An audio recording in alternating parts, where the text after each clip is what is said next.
pa. Andyan yung certification ng DOJ. Eto pa, hindi natin maintindihan yung date. Kung makita ni Senator Bato, ang date po niya, yung aresto March 11, na-certify lang yung warrant ng DOJ sa sumunod na araw. Wala na rin sa Pilipinas si dating Pangulo. So, ang certification sumunod sa aresto March 12. Ang aresto March 11, maalala ninyo. Yung certification March 12. Pagkatapos, ang sinasite dito, eto na naman, ang sinasite dito, Part 9 of the Rome Statute, Article 59.4, Article 59.7.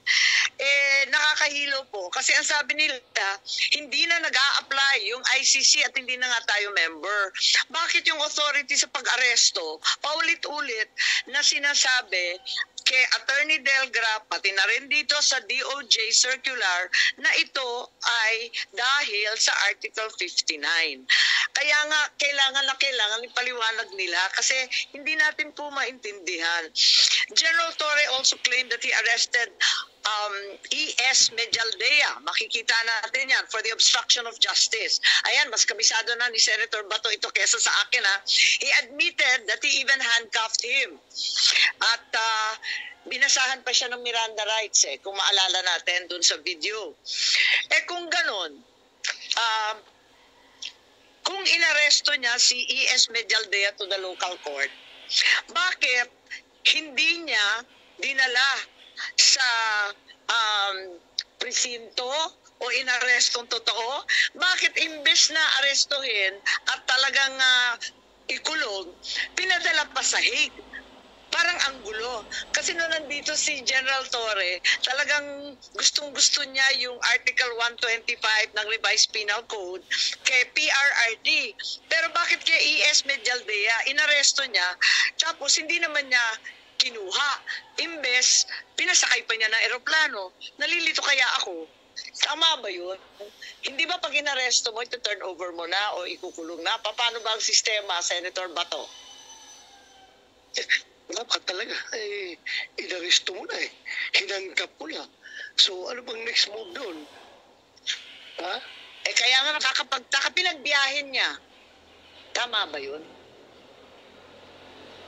Wala makapagsabi na tama yun. Oo nga. At eto pa, nung si General Torres sinabihan, si Attorney Delgra ang susunod na aarestuhin. Ano to? Pananakot ba to? Or talagang sinasabi niya kung anong gagawin niya next?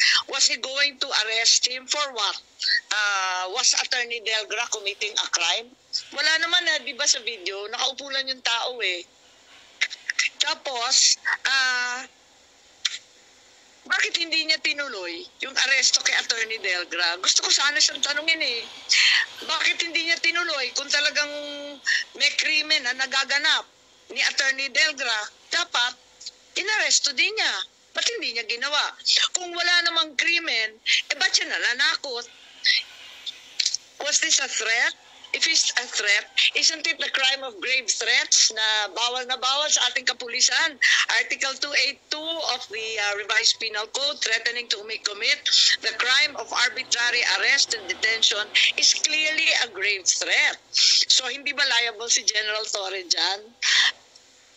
Bilang tanyag na pulis at general, di ba Senator Bato, ano sa tingin ninyo? Hindi lang liable, Madam Chair, kundi sa nakikita ko talagang lasing na lasing siya sa kapangyarihan. Mukhang he went overboard. Lahat na lang binayulit niya. Kaya nga sunod-sunod nga Parang hindi naman tama to. Kaya sana nandito sila, pinagtanggol nila yung sarili nila kasi marami sa atin. Nagtataka, bakit ganon si Medialdea, nabasahan na, na-handcuff na, tapos hindi naman kinuha, pinagbiyahe. Tapos yung isa, tinakot ng tinakot, wala namang ginagawa. At labag yun sa batas eh. O sige, iba naman topic ngayon sa doktor. Ito naman tayo sa doktor, ano? Dahil mapunta tayo sa ibang usapin, marami tayong naririnig at alam natin na may mga doktor na tumingin kay Presidente Duterte. Tignan natin. Ang balita, ang sabi, si Presidente Duterte tumaas ang blood sugar. Meron tayong nakikita dyan at ang balita, ayan, tumaas daw ng lampas ng 300 kahit may insulin shots na siya. Hindi bumababa ang kanyang sugar for diabetes management. Meron siyang insulin pero nandun pa rin sa 328 ang kanyang blood sugar. He was advised because of his acute diabetic complications na magpahinga muna. Hindi naman ako doktor pero yung 300 talaga nakaka-alarma, di ba? Napakataas nito. Oo, bulag ka na talaga at tulog ka na ng tulog. Nakita nga natin na nakatulog siya, di ba, doon sa isang maliit na upuan. Bakit pinagpilitan pa rin ng mga otoridad na dalhin si PRRD? Tapos may stopover pa sa Dubai na napakahaba. Kahit ganito yung kondisyon niya. Sino yung doktor na pumirma ng travel certification? May balita kasi na ayaw ni Colonel Dr. Donald Palma, yung cardiologist ng AFP, ang sabi daw, lahat ito daw kasi maraming nakarinig, na wag daw ipagbiyahe kasi may sakit. Mahina yung kondisyon. Pero pinagpilitan. Sino si Dr. Jonathan B. Rico? Was he the commanding officer of the Air Force General Hospital?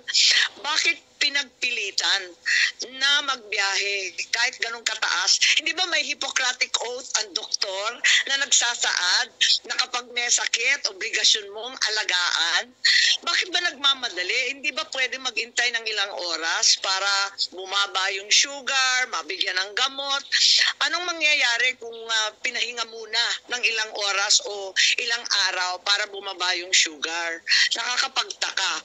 Isa pa, hindi naman niya doktor to Bakit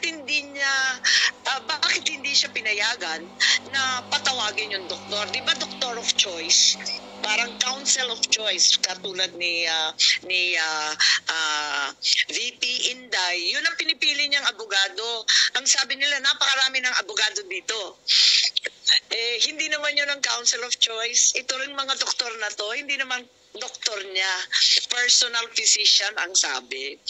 So lahat ito nasa military facility under the command of General Cordura. Na hanggang ngayon hindi pa rin sumisipot. Ilang beses sinabi ni VP Sara nung nakaraan, bakit yung AFP pinayagan ang PNP mag-take over ng Villamor? Sino nag-utos? So, sino nagsabi kay General Cordura na si dating Pangulo ay dadalhin sa Villamor? Normal ba yan? Ordinary procedure ba yan ng PNP? Dadalhin bigla sa Villamor ang mga arestado? Hindi naman yata. Kasi, plano na talagang ilipad sa dahig. Kaya doon sa airport nilagay. Para malapit doon sa nakaparking na Gulfstream na aeroplano. Ganun ba yun? Para ready na to ship out of the Philippines. Bakit hindi dinala na lang sa PNP facility? Palibhasa PNP naman ang nag-aresto, di ba? Si General Torre. Pitpitin niya sa Krame o sa ibang Kaya nga. facility. Sabi nga ni Torre, well planned na yun. Oo nga. Hindi yun spur of the moment. Tama. Bago pa dumating si Pangulong Duterte dito, naka-ready na yung Gulfstream na aeroplano doon, naka-standby malapit sa yung facility sa Villamor, kung saan dinala si President Duterte doon. Dahil paano na talaga ilipad? Ano pa? Tama. At marami pang mga personnel ng PAF na nandun. At bakit daw dinala bigla sa VIP area? Sino yung doktor na nagbigay ng clearance para magbiyahe ang isang may sakit? di ba AFP doctor din? So, ang ibig sabihin, yung aresto kay Presidente Duterte, military operation, kasi puros AFP personnel, AFP Villamor, AFP personnel, pati yung doktor, pati yung tao doon. Ano masasabi natin? Alam mo, Madam Chair, that is the reason why I moved a while ago to issue subpoena dito sa mga tao na ito para masagot nila ito. Dahil mga masundalo naman yan sila eh. Mga sundalo naman yan sila. I understand the situation, they're just following orders.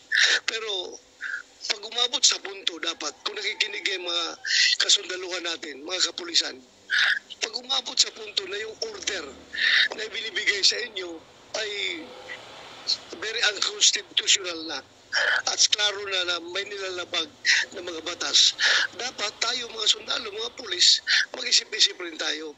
Dahil ang ating oath is to serve and protect. Hindi po para mag-violate ng batas.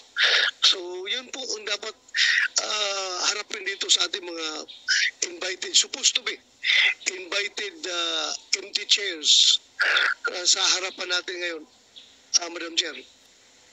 Maraming salamat.